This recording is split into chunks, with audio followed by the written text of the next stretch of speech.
Well, hello everyone and welcome back to another video of the F1 2020 Driver Career Mode with Alpine, episode number 56 today for what was the British Grand Prix of Season 4. You'll find out why I say was in a little while. But first of all, dipping to R&D, we didn't have quite enough R&D points for the ultimate weight reduction, weight redistribution upgrade. We'll have to get that afterwards because the weekly resources isn't going to be enough to cover us. So let's hop to the British Grand Prix then, and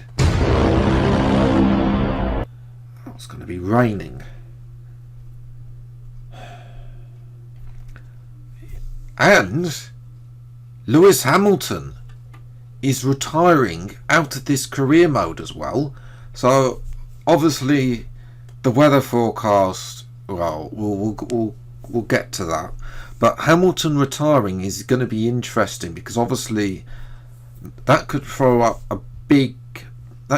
open and maybe persuade the game to allow some driver transfers to actually occur as opposed to replacing him with an F2 driver. We'll have to wait and see. Obviously we're only halfway through this season, so all of that is still to come as well, and we'll see who takes Hamilton's spot. I'm hoping that he's actually a top driver. But this is what happened in Britain then. Silverstone, it's my bogey track on this game. It's been my bogey track for a while. I never do well. I just got no pace whatsoever. And in the intermediate conditions, the AI had their absolute, as usual, this game completely broken.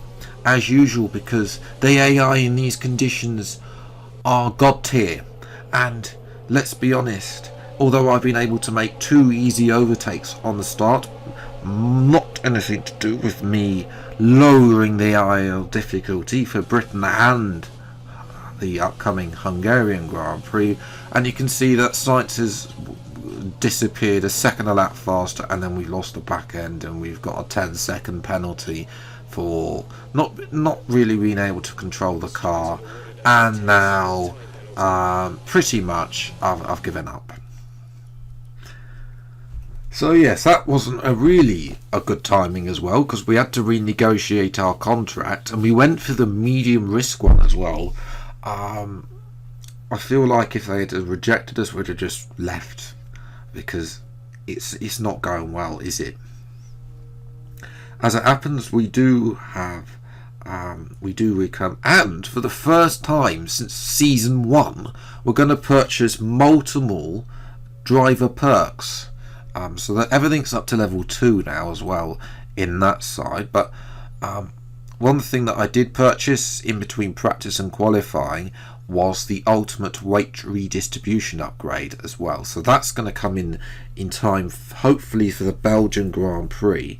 And I was also sniffing around a potential weight reduction upgrade, but that's going to have to wait because we haven't quite got enough R&D points as well. That also rear air upgrade is on its way as well. Cannot be serious! Cursed is this career mode now, because we've got rain again, this time at Hungary. Hungary as well is a bad track for us. Here it is actual fact.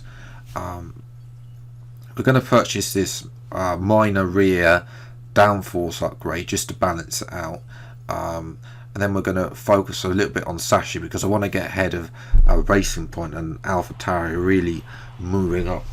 But nevertheless, we're going to try it at Hungary, because despite the second sector where I'm absolutely terrible for some reason on this year's game, again I did go and redo both of my setups for this track after both of these races, and Silverstone I don't think I'm actually any better. Hungary, there's a slight improvement, like 1/10 in middle sector, where I'm still probably losing about 1/10.5 to the AI through the middle sector. I've also lowered again the difficulty. We have got higher wings though on the car because obviously we want more availability. So as you can see, qualifying is going usually badly. We're down in P17. We're only a tenth up. Make that P18 now as somebody improves. It's not great, and I've lowered the difficulty even more than what we had at Silverstone. Yeah, it's not great. Where this needs to be fixed, Codemasters, because the inconsistencies of the AI is driving players away. I personally feel it's one of the driving factors that doesn't really drive career mode people to stop enjoying the series, basically. But anyway, we're 2.5 tenths up as we've exited the middle sector, which is still not enough. Stroll's struggling down here as well, that's although he's just improved. We're behind Latifi. We've dropped to the last place. We need to beat Latifi, otherwise we might need to send emergency signal. What's it gonna be? Anything decent? It's P18, for goodness sake.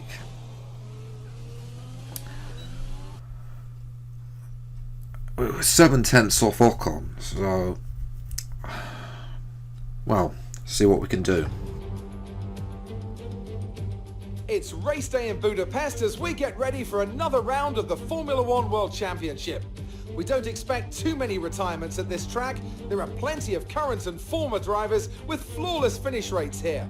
In particular, Ralf Schumacher. He made it across the line in all 10 of his Hungarian Grand Prix starts.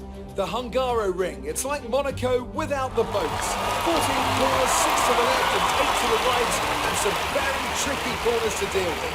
These rainy conditions out there aren't going to help either, so it's very likely we'll see a safety car or two during today's race. Joining me for the Grand Prix once again is Anthony Davidson. Why don't we discuss Red Bull? What do you make of their performance so far this season? Well, the atmosphere within that team seems very positive at the moment. Everyone seems like they're in great spirits and having a lot of fun doing what they do, and that's definitely contributed to the performances we've seen.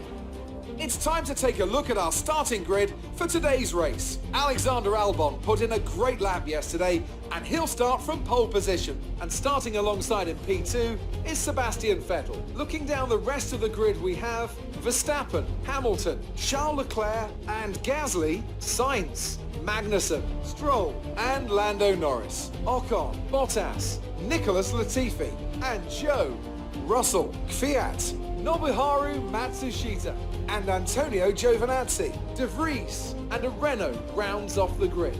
That's it then, it's time to go racing as we head to trackside for today's race. We had a poor result last race. We need to show an improvement here or the team won't be happy. Good luck. Well, Jeff, if the game wasn't broken, then I might actually be able to race AI in the rain.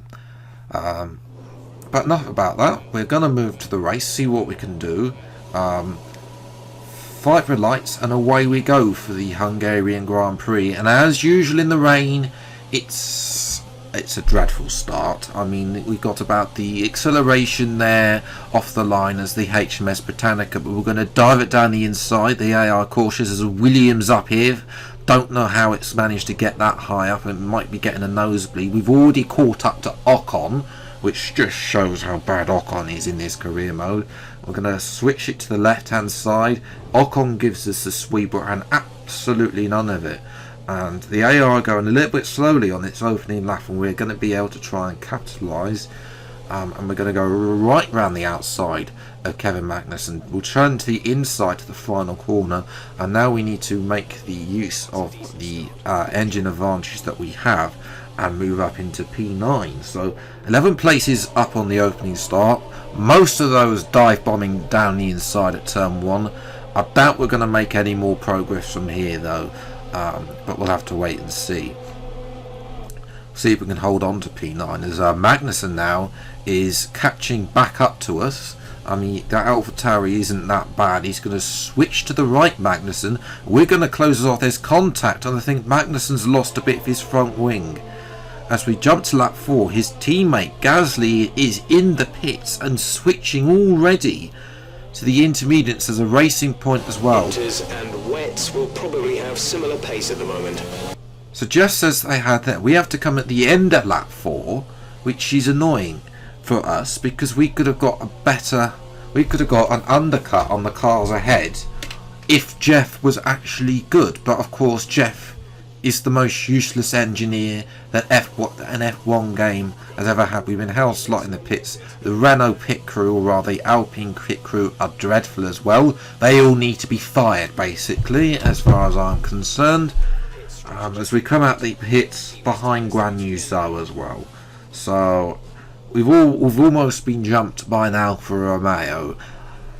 That's how costly that extra lap on the wets compared to the inters has been. So Jeff, he doesn't know what he's talking. He's talking a load of hot air. Jeff's twin has probably inflicted the fact likes of Carlos Sainz and Nicolas Latifi, both of them, and the top three rather, both have gone an extra 2 laps on their wets. Before coming in is jumped to lap 7 now. We've got Valtteri Bottas, who had a 10-place penalty. He's now behind us and not doing there. Latifi's just coming in now.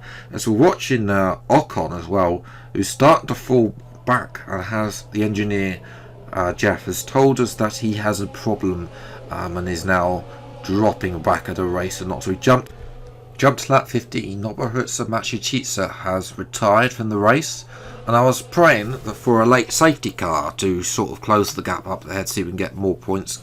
But unfortunately, again, another flaw in this game has some stupid coding that the safety car or virtual safety car, although virtual safety car won't help us, but safety car doesn't come out in the last few laps. So Machichitsa is retired. We can't catch Zoe. He's just waltzed away from us, which just shows I think we've lost the back end. And Bottas tried to go down the inside of us at that corner that I do not like to talk about, but we do manage to keep the position into P10 for the final point. You see that Zoe's he's still walking away. He's 17.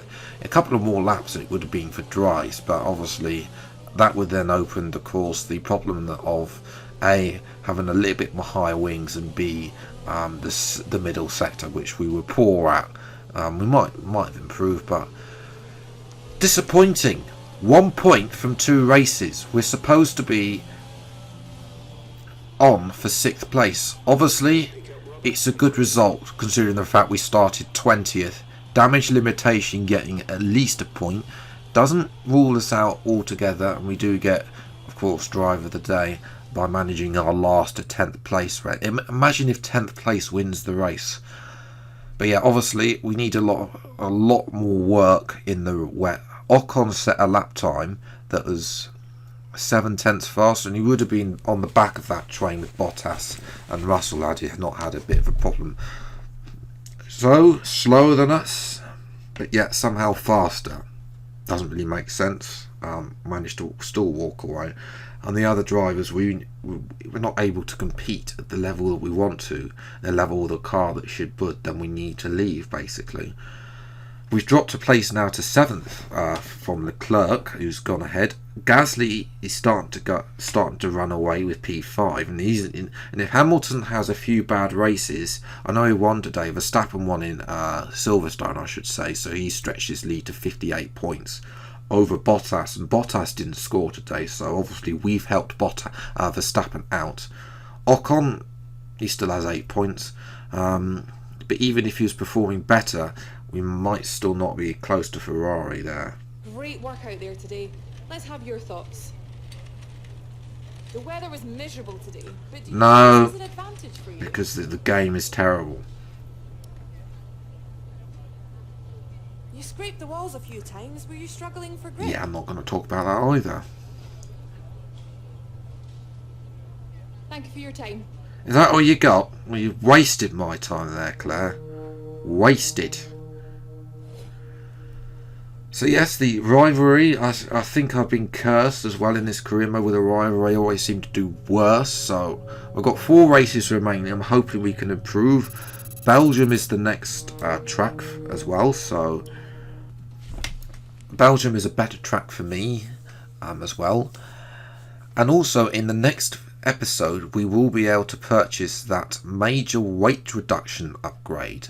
I thought about going for the weight redistribution, but then I had a reminder of what that upgrade did the last time we put it on. So we'll go for the weight reduction upgrade, put that on, and that's going to try and put, as soon as that comes on, and the ultimate one, that's going to jump us ahead of McLaren and put us level, maybe ahead of Racing Point, although obviously it's going to take a little bit of time to come in as we try and upgrade. And try and escape those bottom three in terms of Sasha, because we have been struggling as well. Both of these two other upgrades should be coming in time for the Belgian Grand Prix, which will be out on the channel next week.